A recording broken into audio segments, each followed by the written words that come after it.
We've had some very good discussions on Pakistan, and we've also had a lot of discussion on India versus Pakistan. May I make a few things clear from my perspective? We are leading our nation into the 21st century. We have a goal that we want to lead the world by 2047. We are already leaders in many fields. Have you heard the term dehyphenation? Have you heard Sita Gita? Have you heard Ram Sham? That means there is some combination. There was a time when there was a combination called India-Pakistan. Now that is not the time. There is no India-Pakistan. There is India, then there is Pakistan. So today we are going to focus entirely on Pakistan. Now, many months back, somebody asked me, what is the meaning of narrative? I had not prepared the answer, but in the moment, I had something to say to him, which I carry with me even today. What is reality? Reality is, our Shastra says, this is Maya, this is all inside our head. It's what we think becomes real. What we realize, internalize becomes real. I don't know if this is the root, but realization is also made from real. So whatever you realize becomes real. Whatever you internalize becomes real. So does Pakistan actually exist? When we talk of nations, we talk of spirit. We talk of people, we talk of cultural identity, we talk of cohesion, we talk of bonding. Can we identify when our bonding with each other started? In India, in Bharat, can we identify? We can't. We don't know. 10,000 years ago, 20,000 years ago, there is no date of birth. Pakistan has a date of birth. If you have a date of birth, there will be a date of death. Right? So, what is real? It is not real. It is an illusion. It was created by some mischief of history. It is an accident of history which we must all learn to deal with as long as it exists. Now, when we talk of Pakistan, technically, there are 4 provinces in Pakistan. One, Sindh, right? It's closer to the Gujarat border area. Then we have Punjabi Pakistan, right? Then we have an area called Khyber Pakhtunkhwa. That's towards the Afghanistan border. Then we have a place called Baluchistan. These are the 4 main provinces. Now, we have, for example, National Capital Territory. It's a centrally administered territory in India called Delhi, NCR region, Delhi Capital Territory. So it's a federally governed region. Similarly, they have Islamabad Capital Region. That is a central government administered area. So 4 provinces and Islamabad Capital Region. Then they have something called POJK, which they say something else, which I'm not going to repeat. I'll explain myself why I'm not going to repeat what they call it. It's Pak-occupied Jammu Kashmir and Pak-occupied Gilgit-Baltistan. They're centrally administered. They don't have any autonomy. That was part of Jammu Kashmir state in 1947. 1947 ke baad they took some failure on our part, some failure on the part of the political leadership, whatever it may be. The result was that they now are in possession of that territory. So this is the geography. Are we following each other now? Are we on the same page? Now we have an idea of what this Pakistan looks like. But I'm saying it's an illusion. I'm explaining the parts of the state called Pakistan in provinces and federally administered areas, but I'm still saying it's an illusion. Am I contradicting myself? No. Somebody said yes. No. I'll explain why. The reason is, when you talk to a Balochi, he will say, I am Balochistan. Don't call me Pakistan. When you talk to somebody from Sindh, he'll say, I'm a Sindhi. Don't call me Pakistani. When you talk to somebody in Khyber, he'll say, I'm a Pashtun. Don't call me Pakistani. When you go to POJK, POGB, they say, we were a part of India, don't call us Pakistani. Now, where is Pakistani then? It is only in a small part called Punjabi Pakistan, right? When we are talking of Punjabi Pakistan, we are again talking of another thing. They said that we will form a country on the basis of religion, that Islam will be the binding factor. But then they realized that the Mujahids are not Islamic enough. They should also be separate. They are not part of us. Then they said Shias are also not good enough. Only the Sunnis are good. Then that also became another divide. Gradually they realized the Balochis were also not Muslim enough. So was Islam a good foundation to create a country? Yes or no? Was it or was it not? No, right?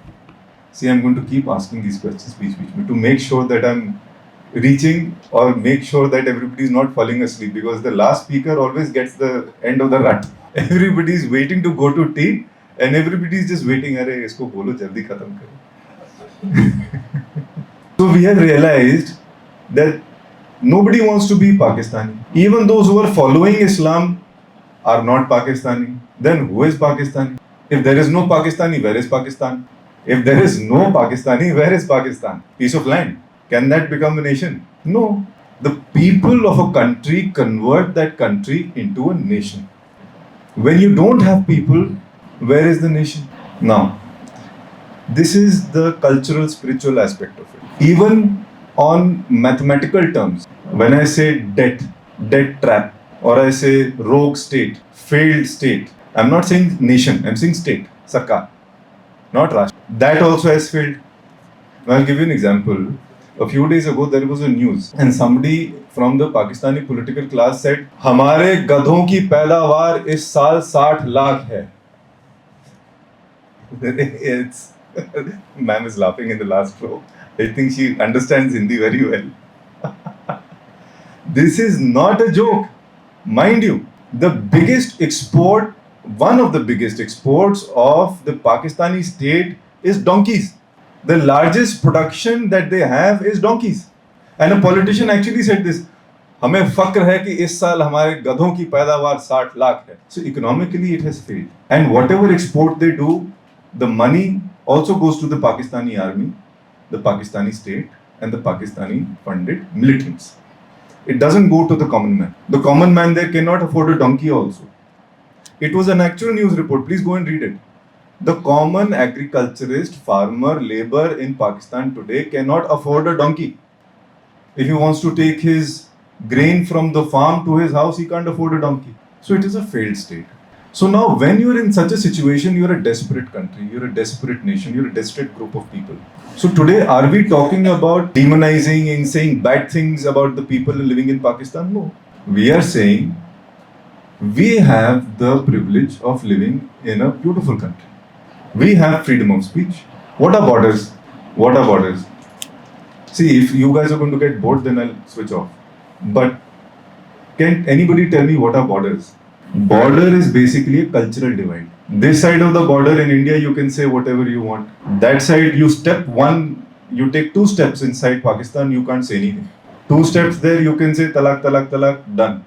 2 steps this side, you can't say it. So it's civil rights, civil values, cultural relations, cultural values. This is what border actually means. So that side of the border, there are tiny, tiny freedom movements happening which want freedom and mukti from Pakistani state, Pakistani army and the militants. We are running a campaign to make use of our privilege that we have freedom of voice.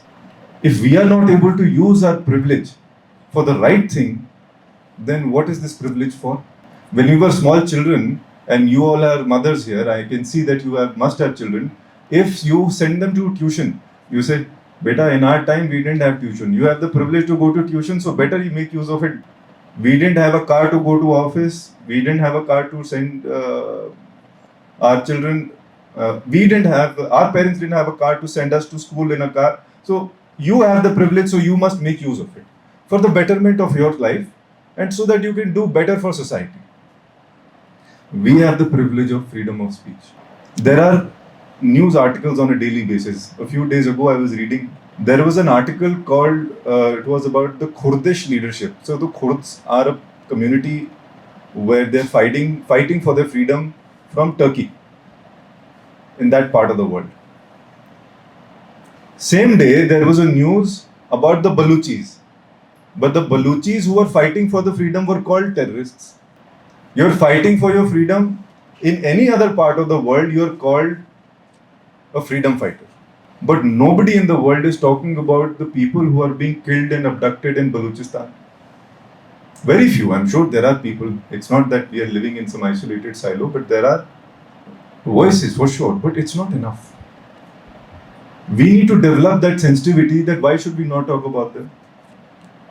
In India, we have data released where we say GDP.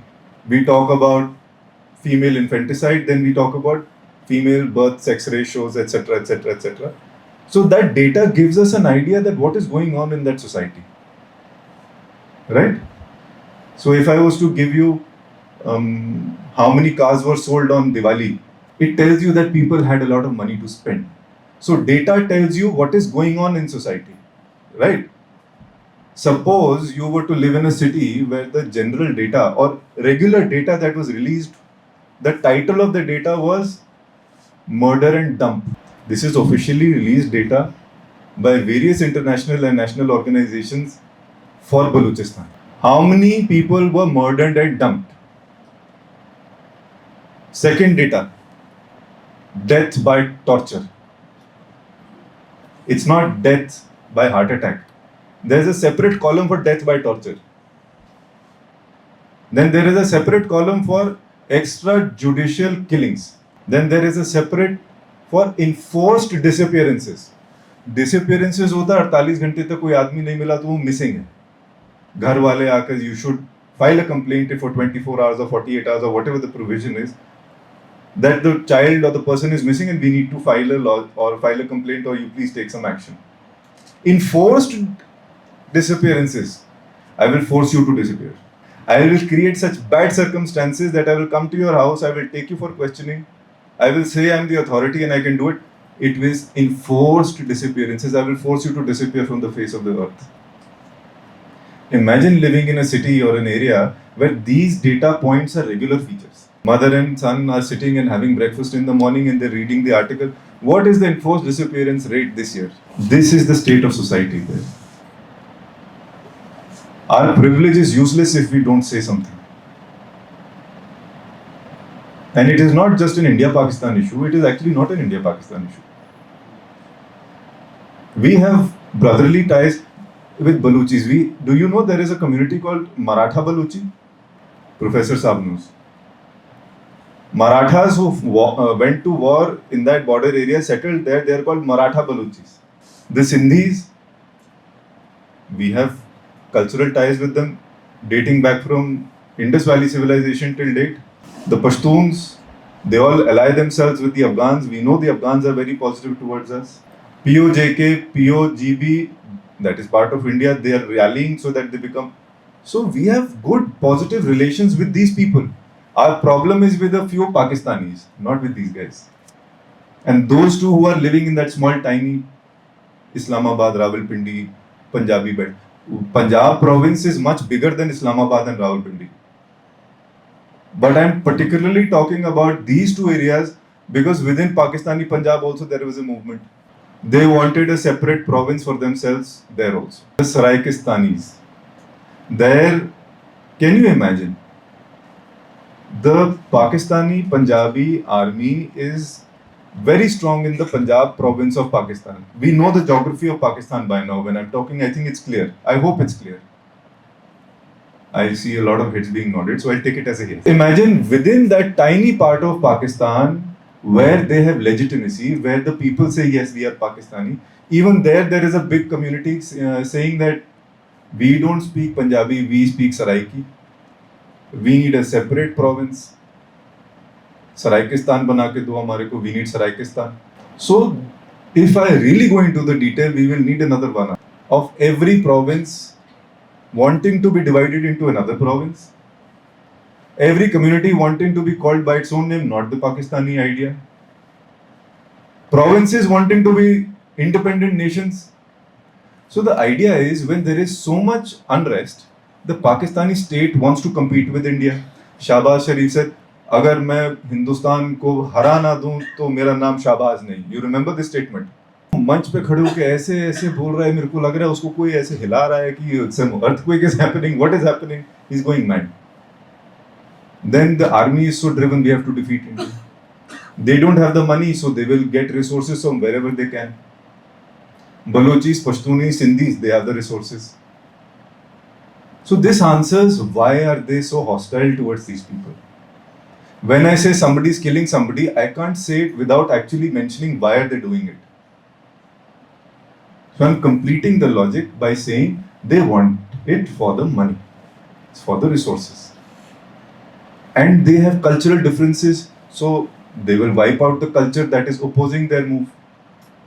So Baluchi culture will get wiped out if we don't speak up. Sindhi culture will get wiped out if we don't speak up. If one culture can get wiped out, then what is to say the other cultures can also not be wiped out?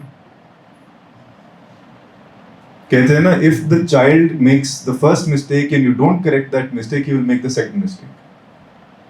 So it means that if you don't correct your stance and you don't take a position for the principle involved that cultural protection is important for people and they should not be oppressed, then we will also fall prey to something like that.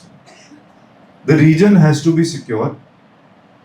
The entire region from Iran till Southeast Asia is one connected region. Earlier, from South India, you could go to Central Asia, you could go to Europe by road. But you can't do it now. People had relations from South India with West Asia. By road they used to travel, they had connectivity. But now you can't. Why? Pakistan is sitting there.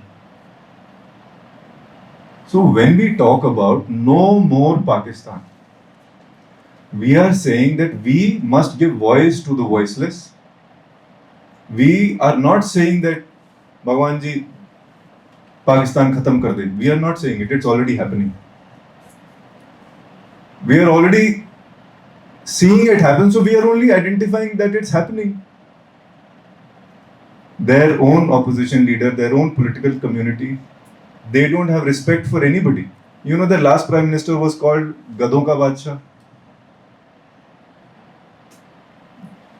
That's right. No, I don't mean it in a derogatory way. It is a fact. They called him Donkey King because all that they could produce was donkeys. This is the political community there which is saying that Pakistan is done. Political leaders from Khyber are saying this is done. The opposition leader in Pakistan is saying Pakistan is done. Political leadership from there's a World Sindhi Forum and there are other such organizations. Their chairperson, they are saying Pakistan is done. Sindhi is out of Pakistan. Sindhi community. So the idea is, number one, we are saying the Pakistani state is unnatural. Whatever is unnatural will cause harm to the body. चीनी देखी है white वाली? Have you seen white sugar? You see sugar, right? It's not natural, right? Sugar in fruit is good. I can see it. 2 minutes. I'll wrap it up in one. White sugar is not good for your health. It is man-made. Sugar in the fruit is good for your health. So what is natural is good for the health of the body and the region. What is unnatural is not.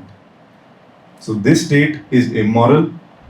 It will fade away. It is already on the verge of fading away. Number two, we have to give voice to the voiceless. Number three, we have to understand it is not because we have some anger for Pakistan. It is from a positive mind. We are saying it is the natural course of things. It has to happen for the benefit of the region. And with one last statement, I'll wrap up. And there is a two-nation theory. You know about the two-nation theory? That Hindus and Muslims are two different nations. Right.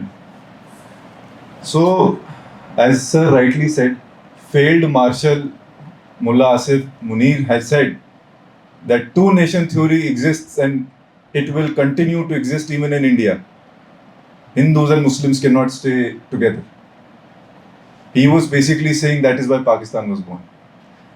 I am saying, fans is saying, we are all saying, they are dealing with a 5-nation theory.